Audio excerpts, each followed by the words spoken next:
नमस्ते students, welcome to Sonal classes.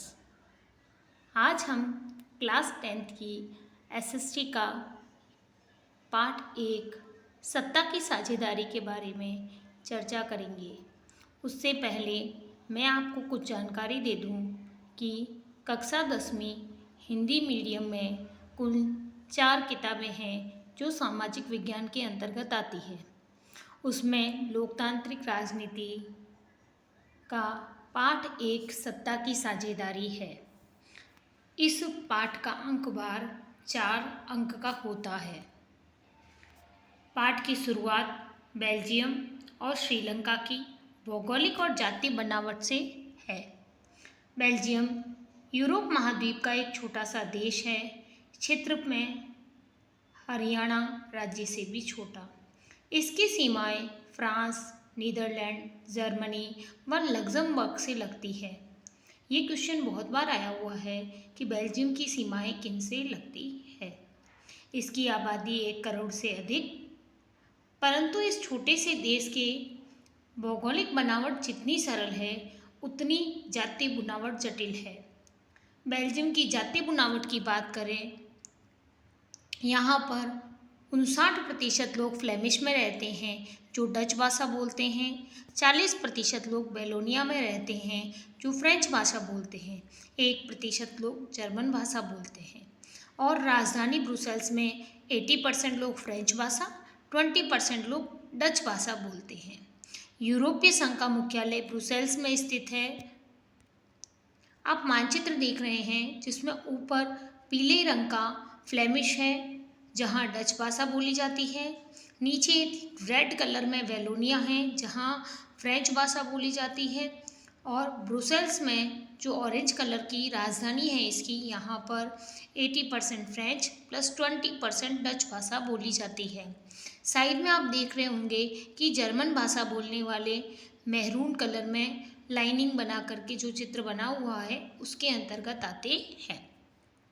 Sri Lanka एक द्वीप देश है। तमिलनाडु के दक्षिण तट से कुछ किलोमीटर की दूरी पर, आबादी 2 करोड़ है।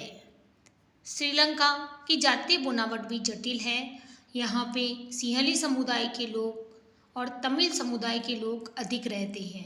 सिंहली समुदाय के लोगों का रेशियो ज़्यादा होने की वजह से यहाँ बहुसंख्यकवाद को बढ़ावा दिया जाता है। बहुसंख्यकवाद का मतलब होता है अगर कोई समुदाय संख्या में अधिक है तो वो मनचाहे ढंग से शासन करे और अल्पसंख्यक समुदाय की इच्छाओं को दबाने का प्रयास किया जाए।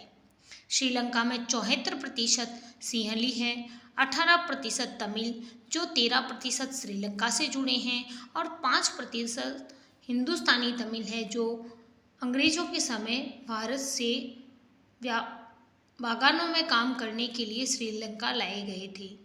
आबादी में ईसाई लोगों का हिस्सा 7% है, शेष 1% अन्य धर्मों के लोग हैं।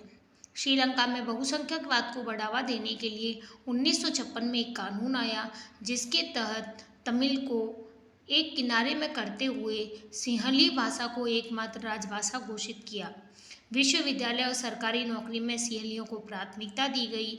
नवीन संविधान में सरकार ने बौद्ध धर्म को बढ़ावा दिया। 1948 में श्रीलंका आज़ाद हुआ। सिंहली समुदाय की संख्या अधिक होने के कारण उन्होंने शासन पर प्रभुत्व जमाना चाहा। श्रीलंका के तमिलों ने नाराजगी जताई और शासन को लेकर बेगानापन दिखाई दिया। उन्हें लगा उनकी भाषा और संस्कृति को लेकर संविधान संवेदनहीन है। उन्होंने अपनी पार्टी बनाई, तमिल को राजभाषा बनाने, क्षेत्रीय स्वायत्तता हासिल करने, शिक्षा व रोजगार में समान अवसर की मांग को लेकर संघर्ष किया। यहाँ तक कि उन्होंने 1980 में तमिल ईलम बनाने की मांग भी की। श्रीलंका में दोनों समुदायों में टकराव का रूप ले लिया और यह टकराव आगे चलकर गृह युद्ध में परिणत हो गया। दोनों पक्षों के हजारों लोग मारे गए, अनेक परिवार अपने मुल्क से भागकर शरणार्थी बन गए, रोजी रोटी चौपट हो गई। 2009 में इस गृह युद्ध का अंत हुआ। बेल्जियम ने समझदारी से काम लिया। 1970 से 93 के बीच अपने संविधान में 4 संशोधन किए ताकि देश में रहने वाले किसी भी आदमी को परायेपन का एहसास न हो, सभी मिलजुल कर रह सके। बेल्जियम के मॉडल की 4 बातें इस प्रकार है। केंद्र में समान प्रतिनिधित्व। संविधान में इस बात का स्पष्ट उल्लेख है कि केंद्र सरकार में डच व फ्रेंच भाषा बोलने वाले मंत्रियों की संख्या समान रहेगी। कुछ विशेष कानून तभी बनेंगे जब दोनों भाषा समूह के सांसद बहुमत में पक्ष देंगे। किसी एक समुदाय का लोग एक प्रकार का फैसला नहीं कर सकते।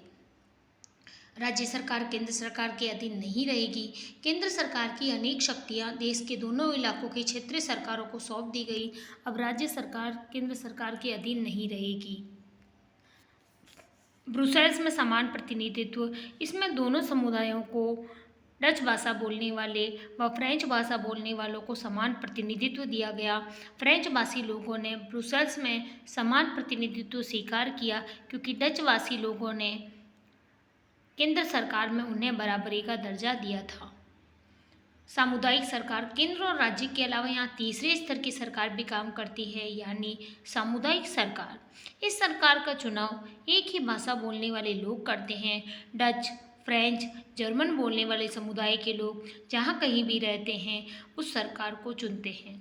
इस सरकार को संस्कृति, शिक्षा और भाषा जैसे मामलों पर फैसला लेने का अधिकार है। इन दोनों कहानियों से हमें यह शिक्षा मिलती है कि बेल्जियम के नेताओं को लगा कि विभिन्न समुदाय व क्षेत्र की भावनाओं का आदर करने पर ही देश की एकता संभव है। इस एहसास के चलते दोनों पक्ष सत्ता में साझेदारी करने पर सहमत हुए, लेकिन श्रीलंका ने उल्टा रास्ता अपनाया। इससे पता चलता है कि बहुसंख्यकवाद दूसरे समुदाय पर प्रभुत्व कायम करने, उसको हिस्सेदारी न देने का फैसला करती है तो देश की एकता संकट में पड़ जाती है। बेल्जियम और श्रीलंका की कहानी से हमें यह जानकारी मिलती है कि सत्ता की साझेदारी आवश्यक है। सत्ता की साझेदारी न होने पर समुदायों में आपस में टकराव होता है जो आगे चलकर हिंसा का रूप ले सकता है।